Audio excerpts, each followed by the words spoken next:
ስሜ ኑሪ ከድር ይባላል። ስለ ደሙ ኃይል ቤተክርስቲያንና ስላለኝ የቤተክርስቲያኔ አንዳንድ በህይወቴ ላይ የሆነውን ነገር መናገር ፈልጋለሁ። እግዚአብሔር በዚህ ቤተክርስቲያን ላይ አልፎ የኔን ህይወት የቤተሰቤን እያንዳንዱ በህይወቴ ላይ ያመጣውን ተጽዕኖ ያመጣውን ለውጥ እግዚአብሔር በባሪያው አልፎ ያደረገውን ነገር ልመሰክር እፈልጋለሁ። በመጀመሪያ እኔ ወደዚህ ቤተክርስቲያን ስመጣ በጣም ግራ በመጋባት በብዙ እስራት ውስጥ ነበርኩኝ። በብዙ የጨለማ እስራት ውስጥ ነበርኩኝ። በተለያየ ሱስ፣ በተለያየ በሽታ፣ በተለያየ ግራ መጋባት ውስጥ በነበርኩበት ጊዜ አማራጭ አጥቼ ገና ወደ ጌታ የመምጣቴ መንገድ ያ አካባቢ ነበረ እና በዛን ወቅት ብዙዎች ቸርቾች የመሄድ እድሎች ነበሩኝ።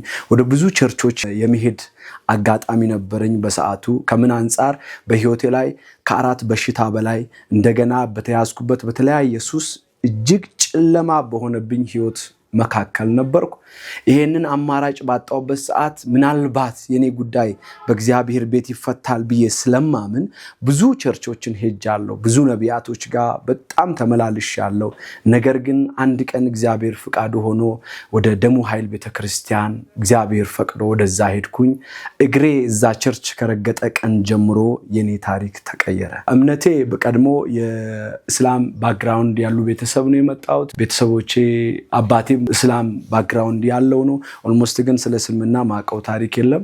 እስካወቅኩ ድረስ እነሱ ጌታን ያመለኩ ነው እኔ ራሴን ያወቅኩትና ይሄ ነው የኔ የቤተሰብ የእምነት ባክግራውንድ። ስለዚህ እና በእንደዚህ አይነት ሁኔታ ወደ ደሙ ኃይል ቤተክርስቲያን እግሬ ከረገጠ ቀን ጀምሮ የኔ ታሪክ አሁን ገብቶኝ አሁን ተረድቶኝ ሳየው ለካ ህይወቴ የጀመረችው እዛ ጋር ነበረ።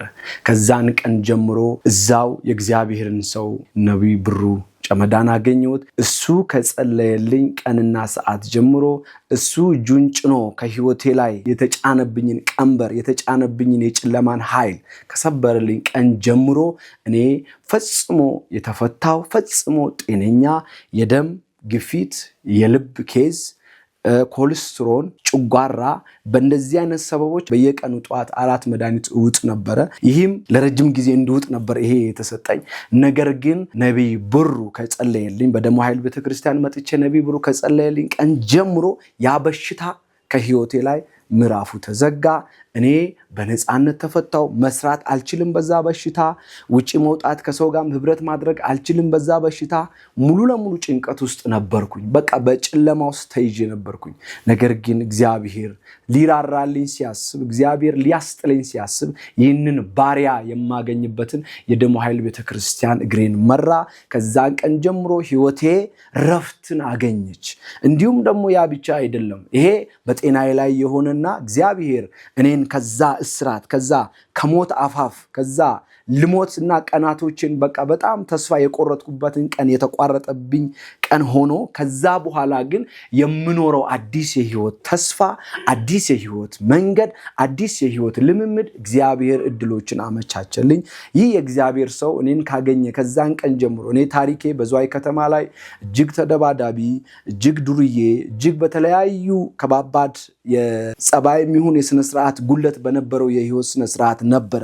ነገር ግን ያን ሁሉ ማንነቴን ሳይንቅ ሳይገፋኝ አስጠግቶ እንደ ወንድም አስጠግቶ እንደ አባት አስጠግቶ እንደ ታላቅ ወንድም ሲመክረኝ ሲገጽጸኝ እግዚአብሔር ይህን ሰው ስጦታ አድርጎ ሰጥቶኝ ህይወቴ በጣም ተሰርታለች። ይቺ ቤተክርስቲያን የደሙ ኃይል ቤተክርስቲያን በእኔ ላይ ማንነቴ ዝዋይ ላይ ይታወቃል። ኦልሞስት ቱሉ ላይም ይታወቃል። ይህን ማንነት ትላንት ማነኝ ዛሬ ማነኝ የሚለውን እኔ ሳልሆን ከኔ በኋላ ህይወቴ የሚመሰክርልኝ ሆኗል። በዚህ የእግዚአብሔር ሰው አማካኝነት በዚህ ቤተክርስቲያን አማካኝነት እኔ ትላንት የነበረው ኑሪ ከድር ዛሬ ያለው ኑሪ ከድር እጅግ የሰማይና የምድር ልዩነት ያለው በምን ሜንታሊም ፊዚካሊም ቢሆን በምንኛውም አቅጣጫ በተለይ መንፈሳዊ ህይወቴ ላይ እግዚአብሔር እድሉን ሰጥቶኝ እግዚአብሔር ጊዜ ሰጥቶኝ ይህንን እድል ተጠቃሚ ሆኛለሁ። አሁንም ማለት የምፈልገው ስለዚህ ቤተክርስቲያን በእርግጥ ተናግሬ አልጨርሰውም። ለምን ከተባለ ይሄ የመጣው ተጽዕኖ እኔ ላይ ብቻ አይደለም። ቤተሰቤን አልፎ ቤተሰቤን የምመራ ቤተሰቤን የምረዳ ቤተሰቤን የማግዝ ለቤተሰቤ ወሳኝ ሰው እስኪሆን ቤተሰቤ እኔን እንደ ወሳኝ ሰው እስኪጠቀሙኝ ለችግራቸው እንኳን መፍትሄ እስኪሆን ድረስ እንዲጠቀሙኝ ይህ የእግዚአብሔር ሰው በእኔ ላይ ባመጣው ተጽዕኖ ነው። ለምን ከተባለ ዝዋይ ከተማ ላይ እኔ የምታወቅበት መታወቂያ ሌላ ነበረ።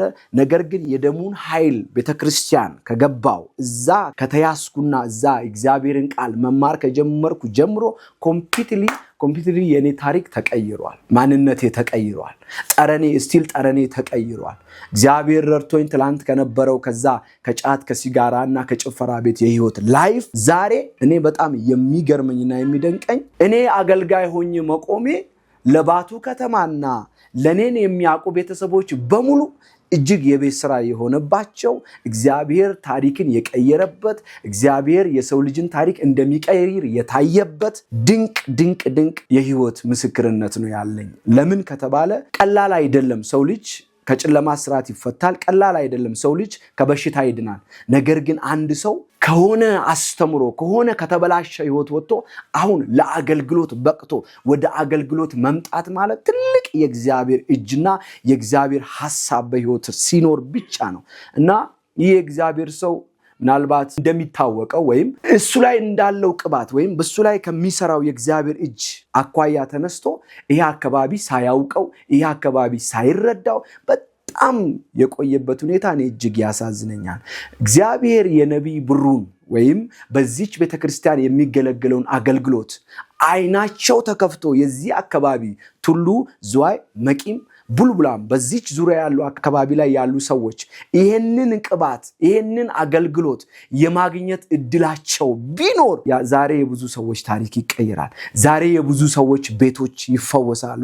ዛሬ የብዙ ወጣቶች ህይወት ይቀየራል። ለምን ከተባለ እዚች ቤተክርስቲያን ላይ ኦልሞስት 80% ከ80% በላይ በሙስሊም በተለያየ ቤተ እምነት ያሉ ሰዎች ምንም ስለ ወንጌል የማያውቁ ሰዎች እየተጠሩ እየመጡ የእግዚአብሔርን ተጨባጭ ማዳን የእግዚአብሔርን ተጨባጭ የፈውስ የታምራት ኃይል በማየት እያመኑ ያማመን ብቻ አይደለም እየተሰሩ እዚህ የእግዚአብሔርን ቃል እየተማሩ እዚህ የእግዚአብሔርን ቃል እየተጠቀሙ እዚህ የእግዚአብሔርን ቃል እያነበቡ አዲስ የህይወት ስነ ስርዓት እየለመዱ ትውልዶች እየተሰሩ ነው ያሉት።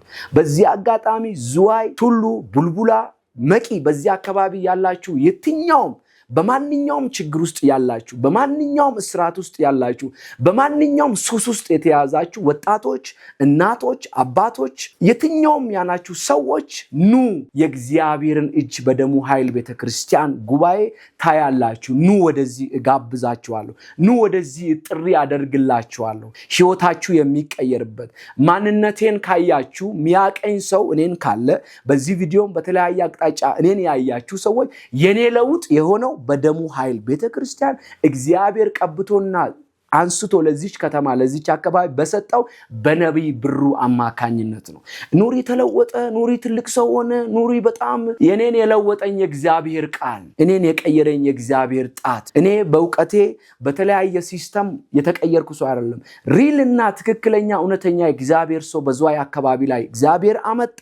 በሱ እጅ ላይ እግዚአብሔር አስቀመጠኝ። ታሪኬ ተቀይሮ እና የደሙ ኃይል ጉባኤ በኔ ህይወት ላይ የህይወቴን አንዱን የምኖረው የህይወቴ ጣፈንታ አሁን የደሙ ኃይል ቤተክርስቲያን ነች። እቺ ቤተክርስቲያን ለኔ እስትንፋሴ ነች። ምኖርባት እግዚአብሔር እኔን ማንነቴን ያሳወቀኝ እና ለምን ዓላማ እንደተፈጠርኩ እኔ ያወቅኩት በዚህ በደሙ ኃይል ቤተክርስቲያን ነው። ይህን የእግዚአብሔር ሰው እጅግ አድርጌ አመሰግነዋለሁ። እግዚአብሔር ዘመኑን ይባርክ። እኔ ከዚህ በፊትም ብዙ ጊዜ ደጋግሜ በብዙ አጋጣሚዎች በሚዲያዎች ተናግሬያለሁ። ይህ ሰው ለኔ ዓለም ላይ በዚህ ምድር ላይ እግዚአብሔር ከሰጠኝ የመጀመሪያም የመጨረሻም ሰው ለኔ ነቢይ ብሩ ነው። ይሄ ለኔ እግዚአብሔር ሰው ነው፣ እውነት ነው። መንፈሳዊ አባት ነው፣ እውነት ነው። ለኔ ያ ብቻ አይደለም። እግዚአብሔር በዚህ ምድር ላይ አንድ የሰጠኝ የመኖሪያ እድል መንገዴን ዴስቲኒን የማውቅበት የተሰጠኝ ትልቅ ስጦታዬ ነህ። እግዚአብሔር ዘመንን ይባርክ። ነቢይ ብሩ ባለህበት እግዚአብሔር ይባርክ። እግዚአብሔር ረጅም ዕድሜ ይስጥ። ትውልድ አንተን ይወቅ። እኔ ሌላ ምንም ማለት አልፈልግም። ትውልድ አንተን ይወቅ። በእንደኔ ያሉ ወጣቶች በድሩይነት በተቸገሩ እንደኔ በጨለማ ስርዓት ያሉ ወጣቶች አንተን ይወቅ። እግዚአብሔር ለትውልድ እንዳስነሳ ዓለም ይይል። እኔ ምንም አልልም። ይህንን እግዚአብሔር አድርጎ ደግሞ አሁን ሰዎች እየመጡ እየተፈወሱ ዱዳ እየተፈታ እብድ እየተፈወሰ የተለያየ ካንሰር እየተፈወሰ የተለያየ በሽታ ትሞታለህ ተብሎ በሆስፒታል ይሄን አልቀጠሮ የተሰጠው ሰው እየተፈወሰ ብዙ የታምራት በዚህ ቤተክርስቲያን እየታየ ስለሆነ እኔ አሁን ከመመሰክር ከማውራው ይሄንን ጥሪ አደርግላችኋለሁ። እግዚአብሔር ዘመናችሁን ይባርክ።